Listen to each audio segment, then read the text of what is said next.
Hello students, welcome back. तो आज हम डिस्कस करेंगे आगे की कहानी। जो बैटल ऑफ प्लासी की डिस्कशन आज हम करने जा रहे हैं उसके बारे में हम समझेंगे कि क्या था बैटल ऑफ प्लासी और क्यों हुआ था। जैसा कि आपको पता है कि अंग्रेजों ने पिछले वीडियो में, जैसे कि हमने देखा कि अंग्रेजों ने धीरे धीरे फोर्टिफिकेशन शुरू कर दिया था। पॉलिटिकली इन्वॉल्व होने लगे थे। पॉलिटिकली इन्वॉल्व होने का रीज़न क्या था कि जो फ्रेंच आए थे, जो पुर्तगीज़ आए थे, वो भी इंडिया के साथ ट्रेड करना चाहते थे। इंडिया में वो भी अपनी कंपनीज इस्टेब्लिश करना चाहते थे। तो अंग्रेज उनको अपने कॉम्पिटिटर की तरह देखते थे। ऑब्वियसली वो कॉम्पिटिटर ही थे उनके लिए। और अंग्रेज चाहते थे कि हम सारे मिल के नहीं, बल्कि हम अकेले यहाँ पे सारा ट्रेड करें, सारा बिजनेस हमारा अकेले अपने का हो। इस वजह से इनकी आपस में लड़ाइयाँ होती रहती थी, और इसीलिए इन लड़ाइयों को मेंटेन करने के लिए उनको पॉलिटिकली इन्वॉल्व होना पड़ा। इसलिए वो पॉलिटिकली इन्वॉल्व हुए। अब आगे की कहानी ये है कि डेथ हो गई औरंगजेब की 1707 में। जब डेथ हो गई तो आपको पता है कि जो बादशाह था, जो औरंगजेब था, उसने अपने अलग अलग सिपह सालार, जिनको नवाब कहा जाता है, उनको अलग अलग जगह पे बैठा रखा था। जैसे कुछ को कोलकाता में बैठा रखा था, किसी को कोलकाता में बैठा रखा था, किसी को अवध जो लखनऊ के पास है वहां बैठा रखा था। तो इस तरीके से उसने अरेंजमेंट की हुई थी कि उसके बिहाफ पे अलग अलग जगहों पे उसका राज चलता रहे। ठीक है। तो ये जब औरंगजेब मर गया तो दिल्ली में कोई एक स्ट्रांग जो बादशाह था वो आ नहीं पाया। जब वो आ नहीं पाया तो ये जो नवाब थे ये स्ट्रांग होने लगे। जब ये नवाब स्ट्रांग होने लगे तो मुर्शिद कुली खान, अली वर्दी खान और सिराजुद्दौला, ये तीन नवाब हैं। इन तीनों के नाम आप याद रखिएगा। ये तीन नवाब हैं जिन्होंने क्या किया कि अंग्रेजों को मना किया ड्यूटी फ्री ट्रेड करने से। ड्यूटी फ्री ट्रेड के बारे में आपने पिछले वीडियो में देखा होगा। ड्यूटी फ्री ट्रेड का मतलब होता है कि जब भी आप कोई सामान बना करके बेच रहे हो या कुछ खरीदना चाह रहे हो तो उस पे आपको टैक्स देना होगा। टैक्स क्यों देना होता है? क्योंकि जो एनवायरनमेंट आपको मिलता है, जैसे आप सड़क पे चलते हो, ठीक है, आप कुछ सामान खरीदने जाते हो, ठीक है, आपको टैक्स क्यों देना पड़ता है? क्योंकि आप मार्केट में निकल रहे हो, आप सामान खरीदने निकल रहे हो, आपकी सिक्योरिटी के लिए पुलिस वाला लगा हुआ है। वो पुलिस वाला कहाँ से, उसको सैलरी मिलेगी तभी तो वो पुलिस का काम करेगा। उसको, पुलिस वाले को सैलरी कहाँ से मिलती है? जब गवर्नमेंट उसको सैलरी देती है। और गवर्नमेंट उसको सैलरी कहाँ से देगी? जब आप गवर्नमेंट को टैक्स दोगे। आप गवर्नमेंट को टैक्स क्यों दोगे? सो दैट गवर्नमेंट आपके लिए अच्छा एनवायरनमेंट, अच्छा माहौल आपके देश में, जहां पे आप चलते हो, जहां आप रहते हो, आपके लिए बना सके। इसीलिए टैक्स देना जरूरी होता है। बिना टैक्स दिए आप ये एक्सपेक्ट करो कि आपके देश की तरक्की होगी, आपके कंट्री का कंट्री फ्लरिश करेगा, आपको बाहर निकलने पे आपको सेफ्टी मिलेगी, आपको अच्छी रोड्स मिलेंगी, ये एक्सपेक्ट आप नहीं कर सकते। और अगर आप ऐसा एक्सपेक्ट कर रहे हैं तो आप चोर हैं। ठीक है, इसीलिए टैक्स देना जरूरी है। ठीक है, इसीलिए लोगों को टैक्स देना चाहिए। और यही टैक्स नवाब को मिल नहीं रहा था। बंगाल की बात कर रहे हैं अभी हम। बंगाल में ही सबसे पहली बार अंग्रेजों ने इन पे कब्जा किया। भारत पे कब्जा करने की शुरुआत ही इन्होंने बंगाल से की। तो जो नवाब थे, मुर्शिद कुली खान, अली वर्दी खान और सिराजुद्दौला, इन तीनों ने ही एक एक करके मना किया इनको। एक एक करके ये बनते गए। और जब एक एक करके नवाब बने तो इन तीनों ने ही एक ही स्टैंड रखा कि नहीं, हम आपको ड्यूटी फ्री ट्रेड नहीं करने देंगे। और साथ में आप ये भी बदमाशी करते हैं। उन्होंने ये बोला कि आप, हमें इस चीज से भी परेशानी है कि आपके जो ब्रिटिश ऑफिशियल्स हैं जो कि ईस्ट इंडिया कंपनी में हैं, वो अगर ड्यूटी फ्री ट्रेड करते हैं तब तो कोई बात नहीं, लेकिन आप लोग क्या करते हो कि अपने जो रिश्तेदार हैं उनको भी हमारा फरमान दिखा देते हो कि आप भी ड्यूटी फ्री ट्रेड कर सकते हो, उनको वो फरमान लेटर दे देते हो। और उसके बाद उस लेटर का मिसयूज करके वो प्राइवेट बिजनेस भी ड्यूटी फ्री करते हैं, वो भी टैक्स नहीं देते। तो जब कोई टैक्स ही नहीं देगा तो हमें नुकसान होगा। तो इस चीज को लेकर के अंग्रेजों में और जो ब्रिटिशर्स थे उनमें आपस में खींचातानी चलती रहती थी, कॉन्फ्लिक्ट चलते रहते थे। और साथ में अंग्रेज जो है क्या कर रहे थे कि फोर्ट बना रहे थे, किला बना रहे थे, एक जो है फोर्टिफिकेशन कर रहे थे। बंगाल का, कोलकाता का फोर्टिफिकेशन कर रहे थे, चारों तरफ किला बना रहे थे। अगर आपको बिजनेस करना है, अगर आप मान लो एक बड़ी सी कंपनी खोले हुए हो, तो उस कंपनी में आप पुलिस अपनी अलग से थोड़ी रखोगे, अपनी आर्मी थोड़ी रखोगे। आप तो वहां बिजनेस करने आए हो, आप वहां बिजनेस करो, आप अपने लिए गार्ड रख लो, लेकिन आप अपनी पुलिस नहीं रख सकते, आप अपनी आर्मी नहीं रख सकते। ठीक है। तो लेकिन अंग्रेज क्या कर रहे थे? ये सारी चीजें कर रहे थे। जब अंग्रेज ये सारी चीजें कर रहे थे तो नवाब ने बोला, जितने भी नवाब थे, ये कॉमन चीज थी, सभी नवाबों ने इन चीजों को अपोज किया कि फोर्टिफिकेशन क्यों कर रहे हो? क्योंकि डर लगेगा ना कि फोर्ट बना रहे हैं ये। हम अगर कहीं पे राज कर रहे हैं, if I am the king of some place, और पास में ही कोई ऐसा आता है जो कहता है मैं ट्रेड करूंगा, but at the same time वो फोर्ट बनाना शुरू करता है, तो मुझे क्या लगेगा कि कहीं ऐसा तो नहीं है कि मेरे फोर्ट पे अटैक करने के लिए अपना फोर्ट बना रहा है और मुझे जीत के मिला करके वो खुद राजा बन जाएगा। तो इस तरह की चीज हो रही थी। तो नवाबों ने ये सोचा कि यार ये तो गलत हो रहा है। जब उन्होंने सोचा कि if this is going wrong, तो प्रॉब्लम कहाँ से शुरू हुई? प्रॉब्लम ऐसे चलती रही, धीरे धीरे करके चलती रही। मुर्शिद कुली खान, अली वर्दी खान, ये सब चलती रही। प्रॉब्लम शुरू हुई जब सिराजुद्दौला नवाब बना। सिराजुद्दौला नवाब कब बना? जब अली वर्दी खान की डेथ हो गई 1756 में। अली वर्दी खान से पहले एक जो था नवाब, वो था मुर्शिद कुली खान। मुर्शिद कुली खान कुछ हद तक क्या था, ही वॉज इंटेलिजेंट। उसने क्या किया था कि अंग्रेजों से मिला जुला करके थोड़ा सा ड्यूटी फ्री ट्रेड दे करके थोड़ा सा कभी टैक्स ले लिया, कभी नजराना ले लिया, इस तरह से करके वो मेंटेन करके चलता रहता था, उनसे झगड़ा नहीं किया। क्योंकि कुछ हद तक ना वो उनको खतरनाक समझता था अंग्रेजों को। वो जानता था कि these are not simple people, ये बहुत चालू हैं और ये कुछ ना कुछ गलत करने के उद्देश्य से ही यहाँ आए हैं।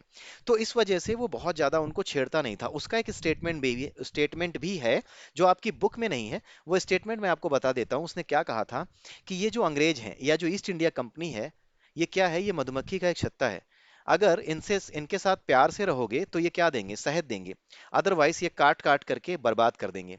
ये स्टेटमेंट था मुर्शिद कुली खान का। तो उसने बड़ी समझदारी से चलाया था। उसके स्टेटमेंट में ये बात पता भी लग रही है कि he was intelligent to some extent, कि वो जान रहा था कि इन लोगों से पंगा ऐसे नहीं लिया जा सकता।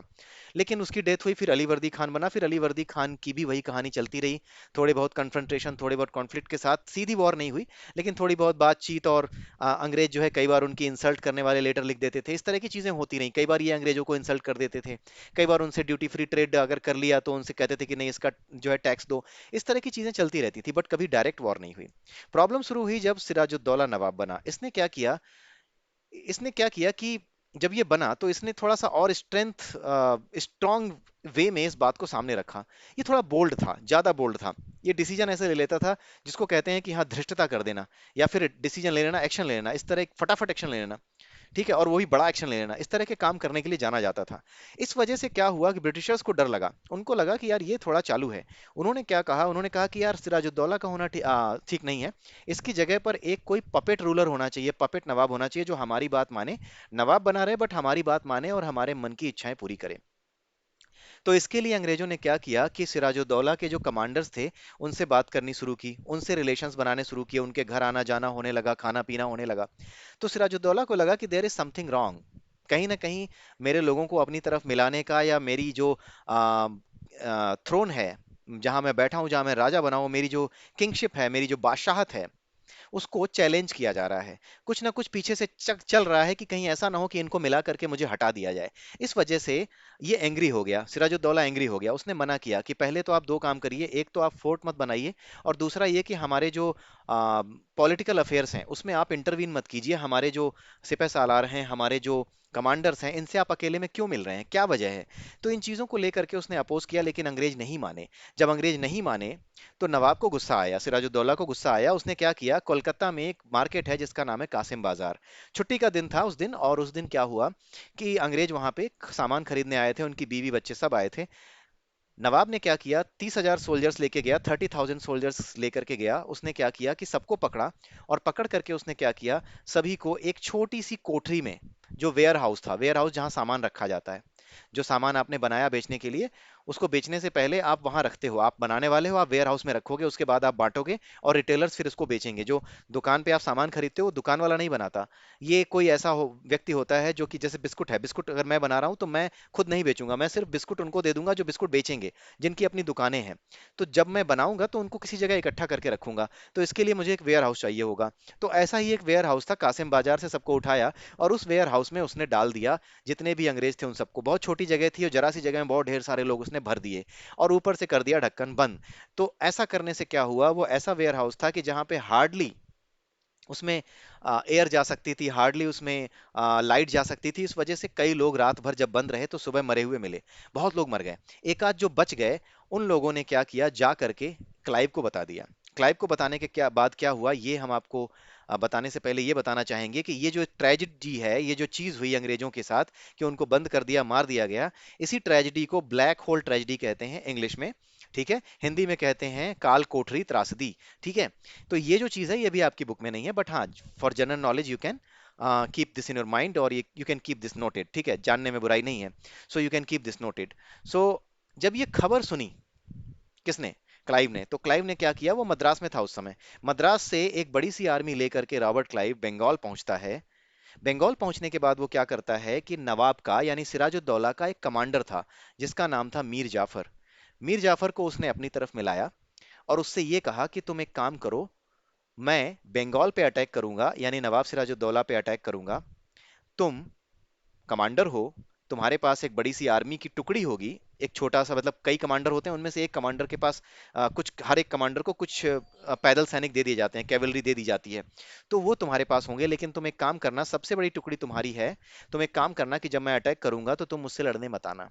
ठीक है, इससे तुम्हारी आर्मी कमजोर हो जाएगी और मैं आराम से नवाब को मार दूंगा और उसके बाद तुम्हें नवाब बना दूंगा। तो ऐसा करके उसने जब प्रॉमिस किया तो मीर जाफर को लालच आ गया। जब उसको लालच आया तो उसने क्या किया, नवाब को बिट्रे कर दिया, यानी धोखा दे दिया। और जब रॉबर्ट क्लाइव ने अटैक किया तो इसने लड़ाई की ही नहीं, मीर जाफर ने कोई लड़ाई नहीं की। जब लड़ाई नहीं की तो नवाब को आराम से मार दिया, नवाब वॉज किल्ड। अंग्रेजों ने नवाब को आराम से मार दिया और मीर जाफर को उसने क्या बना दिया, नवाब बना दिया। ये जो लड़ाई थी, इसी लड़ाई को कहा जाता है बैटल ऑफ प्लासी। ठीक है,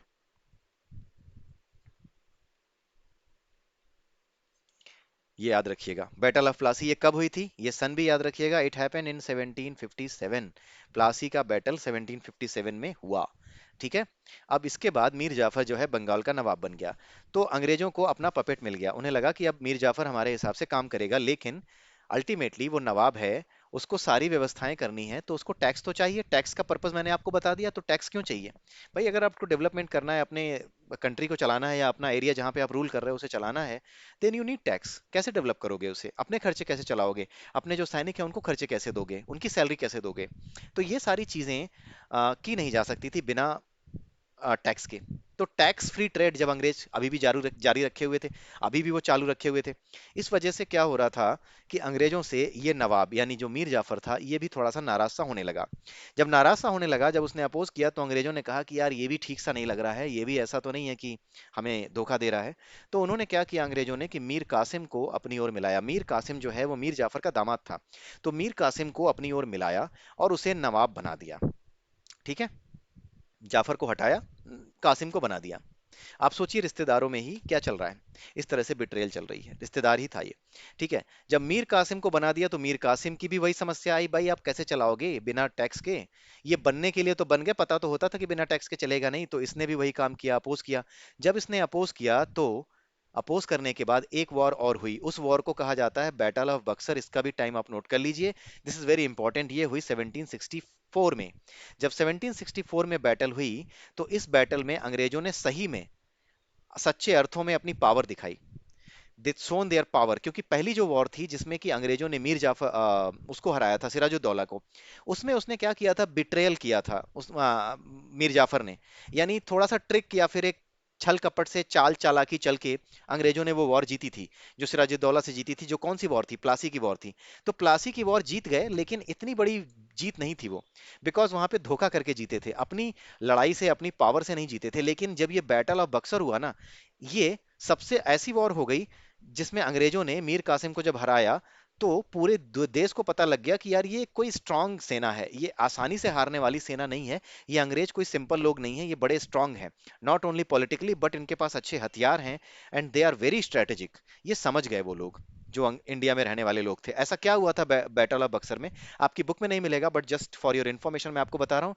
बैटल ऑफ बक्सर के समय मीर कासिम ने ये बातें किसको बताई, नवाब को, अपने अपने आप को बताई। मतलब उसको तो पता ही थी, अपने आप से उसने प्रॉमिस किया कि यार मैं इनको हटाऊंगा, उसने कसम खा ली। उसके बाद उसने क्या किया कि लखनऊ का नवाब जो था सुजाउद्दौला, ठीक है, उससे बात करी। ठीक है, उसके अलावा क्या हुआ, जो नवाब था उस समय, शाह आलम, ठीक है, वो दिल्ली में बैठता था। इन तीन लोगों ने आपस में बात की कि अंग्रेजों को अब ठिकाने लगाना है, इनको मार पीट के भगाना है यहाँ से, ये दिक्कत कर रहे हैं, प्रॉब्लम कर रहे हैं। तो इसलिए इन तीनों ने मिल करके प्लानिंग की कि अंग्रेजों से लड़ेंगे। लेकिन बक्सर की लड़ाई में अंग्रेजों ने क्या किया कि इन तीनों ही आर्मीज को हरा दिया। They had better you know arms, उनके पास अच्छे हथियार थे, इन्होंने अच्छे से लड़ाई की और इनको हरा दिया। बैटल ऑफ बक्सर में तीनों को हरा दिया। जब तीनों को हरा दिया तो इसमें किसी तरह की ट्रिक प्ले नहीं की उन्होंने, उन्होंने अपने ताकत से, अपनी पावर से, अपनी फौज की पावर से हराया। जब उन्होंने हरा दिया तीनों को एक साथ, तो लोगों को पूरे देश में लगा कि यार ये कोई सिंपल लोग नहीं है, they are able to defeat Nawab one, Nawab two, और साथ में बादशाह को भी हरा दिया इन्होंने। जब बादशाह को हरा दिया तो मीर जाफर को फिर से इन्होंने क्या किया, हराने के बाद मीर जाफर को उन्होंने फिर से बंगाल का नवाब बना दिया। और अब उन्होंने क्या किया, एक बादशाह को हराने के बाद तो और भी ज्यादा स्ट्रांग हो गए वो। उन्होंने बादशाह से एक प्रॉमिस लिया, उन्होंने बादशाह से ये कहा कि नवाब को बोलो, नवाब से बात करी एक संधि हुई, एक ट्रीटी हुई। उसमें उसने बोला, अंग्रेजों ने बोला कि नवाब को 5 लाख रुपए हर मंथ हमें पे करने होंगे, सो दैट हम अपनी आर्मी मेंटेन कर पाएं, अपना फोर्ट मेंटेन कर पाएं। अब तो हरा दिया, अब तो मनमानी खुलेआम आ गई, अब तो खुला खेल फर्रुखाबादी हो गया। तो जो कुछ पहले छुपा हुआ था अब तो वो साफ हो गया। तो इन्होंने क्या किया कि नवाब को ये बोला कि तुम 5 लाख रुपए हर मंथ देना, सो दैट मैं अपना किलाबंदी कर सकूं, सो दैट मैं अपनी आर्मी रख सकूं। अब सारे उनके इंटेंशंस क्लियर होने लगे कि पॉलिटिकली भी इन्वॉल्व हो गए हैं वो। ठीक है, लेकिन 5 लाख रुपए उन्होंने मांग तो लिए, बट ये भी ना सफिशिएंट नहीं थे। आर्मी को पैसे देने हैं, सैलरी देनी है, अपने खर्चे चलाने हैं कंपनी को, तो ये कम पड़ रहे थे। ठीक है, तो उन्होंने डिसाइड किया कि अब जो है, इतने पैसे जब कम पड़ रहे हैं तो अब हमें टेरिटरी अपनी बढ़ानी होगी, टेरिटरी पे अपने राइट्स बढ़ाने होंगे। ठीक है, इसके लिए उन्होंने क्या किया कि मीर जाफर की डेथ हो गई 1765 में। इसकी डेथ के बाद उन्होंने क्या किया, क्लाइव ने यह कहा कि अब जो है नवाब हमें नहीं चाहिए, अब हमें खुद नवाब बनना होगा।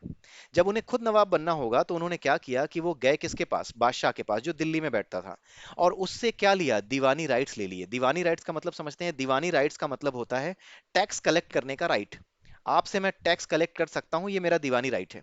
केवल टैक्स कलेक्ट कर सकता हूं, आपको पनिशमेंट नहीं दे सकता। अगर आप चोरी करते हैं तो आपको पकड़ने वकड़ने का पुलिस वाला काम मेरा नहीं है, लेकिन आपसे टैक्स कलेक्ट करने का काम मेरा है। तो ये जो राइट थे टैक्स कलेक्ट करने के, ये बादशाह से जो दिल्ली में बैठा था उससे उन्होंने बातचीत करके अपने लिए वो राइट्स ले लिए। उसके बाद उन्होंने रेवेन्यू कलेक्ट करना शुरू किया, लोकल फार्मर से, लोकल लोगों से टैक्सेस कलेक्ट करने शुरू किए। इससे उनको फायदा क्या हुआ, इससे उनको फायदा ये हुआ कि जो पहले अपना खर्चा करते थे 5 लाख रुपए से, उसके अलावा उनको और पैसे मंगाने पड़ते थे। किसके फॉर्म में, गोल्ड के फॉर्म में उनको ब्रिटेन से मंगाने पड़ते थे, ताकि अपने खर्चे निकाल सकें। वो खर्चे अब कम हो गए। अब इंडिया में ही, इंडिया से ही टैक्स लेकर के वो अपने खर्चे चला रहे थे। 5 लाख से कहीं ज्यादा वो कमा रहे थे, उससे ज्यादा वो अपनी आर्मी को मेंटेन करने के लिए ले रहे थे, आराम से ले रहे थे। और ये जो गोल्ड लाना पड़ता था खर्च करने के लिए, जो यहाँ पे सिल्क और कॉटन की जो चीजें खरीदते थे, कॉटन और सिल्क खरीदते थे, उसको खरीदने के लिए वो जो पैसे अपने खर्च करते थे, अब वो यहीं से टैक्स कलेक्ट करके उसी टैक्स से उस सिल्क और कॉटन को खरीद के वो ब्रिटेन भेजते थे। और वहां पे मशीनें आ चुकी थी, उन मशीनों से सस्ता माल बन जाता था और उस सस्ते माल को इंडिया में आकर के वापस महंगे दाम पे बेचते थे। तो इस तरीके से उनका जो प्रॉफिट था वो बढ़ जाता था, क्योंकि आपका खर्चा कम हो गया। आप यहीं से कलेक्ट कर रहे हो पैसा, अपने पैसे तो आप लगा नहीं रहे हो, इंडिया के ही पैसों को चूस रहे हो, इंडिया को ही चूस रहे हो। और इंडिया से ही सामान खरीद के अपने देश में बेच रहे हो। और वहां सामान बनता है, वापस आता है। और जब वापस आने के लिए जो खर्चे होते हैं, वो खर्चे भी तुम इंडिया से जो टैक्स कलेक्ट किया, उसी टैक्स से आप जो है वहां से बना हुआ सामान मंगाते भी हो, जो पानी के जहाज से आता था। ठीक है, वो सारी चीजें आती थी, तो ये भी इसी टैक्स से, वो खर्चा भी इसी टैक्स से निकाल लिया। सो उनके अपने खर्चे तो खत्म हो गए, जो अंग्रेजों के अपने खर्चे थे। उन्होंने अपने मार्जिन को बिल्कुल एकदम हाई पीक पे पहुंचा दिया। अपने खर्चे, लागत जो होती है चीज को बनाने की, उसको बिल्कुल एकदम जीरो नील कर दिया। इस तरीके से अंग्रेजों ने बड़ी चालाकी से अपने आप को आगे बढ़ाना शुरू किया, और इंडिया को लूटने की शुरुआत यहाँ से हुई। और लूटने की शुरुआत क्या कह लें, अगर आप देखें तो यहाँ पर अपने ही रिश्तेदार को, अपने ही नवाब को, अपने ही बादशाह को धोखा दे दे करके लोगों ने क्या किया, अपने आप को आगे बढ़ाने की कोशिश की, और अल्टीमेटली चला नहीं पाए। और ऐसा ही होता है जब आप अपने ही देश को धोखा देते हो अपने छोटे से फायदे के लिए, तो जो आपके ऊपर आएगा ना, वो आपको खत्म कर देगा। क्योंकि आप अपने छोटे सी फायदे के लिए कुछ कर तो रहे हो, लेकिन कल को वो बंदा, जैसे ये पता है कि जिसने अपने देश को धोखा दे दिया, वो उनका कब हो पाएगा, तो वो भी आपको खत्म ही कर देगा। वो आपको अपना कभी नहीं मान पाएगा। आपको पता लग जाएगा, रियल ग्राउंड्स पे आपको पता लग जाएगा कि चीजें ऐसी नहीं चल सकती। और जैसे ही आप उनको आने का मौका दोगे, गद्दारों को, आपके दुश्मनों को, देश के दुश्मनों को, और आप यहाँ पर गद्दारी करोगे, यहाँ पर जब आप रियल ग्राउंड्स में आप चीजें जब पा जाओगे, जब आप उनको चलाना शुरू करोगे, तब आपको पता लगेगा कि आपने जिनको आने दिया था, उनको आने नहीं देना था। इनफैक्ट वो अगर आ गए हैं, तो अब जो चीज वो छुप के कर रहे थे, अब वो खुला खेल फर्रुखाबादी हो चुका है। और अब आप उसके साथ मिल करके अब वो सारा काम करेंगे आपके साथ मिल करके, आपको दबा करके, आपको कहेंगे कि नहीं हमें तो यही चाहिए। इसी वजह से क्या हुआ कि अंग्रेजों ने देश को लूटना शुरू किया, और इसका सबसे बड़ा रीजन था देश के भीतर बैठे गद्दार। इसीलिए आज की डेट में भी आप न्यूज अक्सर सुनते होंगे, देश के भीतर गद्दारों की बातें होने लगी हैं। कुछ ऐसे लोग हैं जो इंडिया से बाहर निकलते हैं, बाहर जा करके इंडिया की बुराई करते हैं, और ऐसी चीज कहते हैं जो कि इंडिया में हो नहीं रही, बहुत ही गलत इमेज सामने रखते हैं। They have their hidden intent, उनको कहीं से पैसे मिलते हैं, किसी एनजीओ के माध्यम से देश को तोड़ने के लिए किसी दूसरी कंट्री से पैसे मिल जाते हैं, आतंकवादियों से पैसे मिलते हैं, सो दैट कल को ये उनकी हेल्प करें, अपने छोटे से फायदे के लिए कर रहे हैं मक्कारी, लेकिन उनको पता नहीं है कि उनका कोई फ्यूचर नहीं है, उनका ऐसे भी फ्यूचर नहीं है, वैसे भी फ्यूचर नहीं है। ठीक है, तो ये बातें समझने में देर लगती है, इसीलिए हिस्ट्री का इंपॉर्टेंस है। अब ये चीजें आप जानने के बाद समझ सकते हो कि देश के गद्दारों से या खुद देश के प्रति अपने जो कर्तव्य हैं उनको पूरा करने का क्या भाव होता है, क्यों हमें वो करना जरूरी है कि हम अपनी ड्यूटीज को अपने देश के लिए ना भूलें। क्योंकि अगर हम देश को भूल करके अपने फायदे के लिए कुछ भी करेंगे, आप भूल जाइए, आपका कुछ नहीं होगा। सिराजुद्दौला, मीर कासिम, मीर कासिम, सिराजुद्दौला ने तो फिर भी इनसे लड़ाई की, लेकिन मीर जाफर, मीर कासिम और जितने भी आए, उनके हालात देख लीजिए आप, वो पपेट की तरह यूज होते रहे, उनका कोई सेल्फ रिस्पेक्ट नहीं रह गया। तो सेल्फ रिस्पेक्ट नहीं रह गया और कल को मार भी दिए जाते अगर अंग्रेजों को लगता कि नहीं ठीक नहीं है, हटाओ इसको।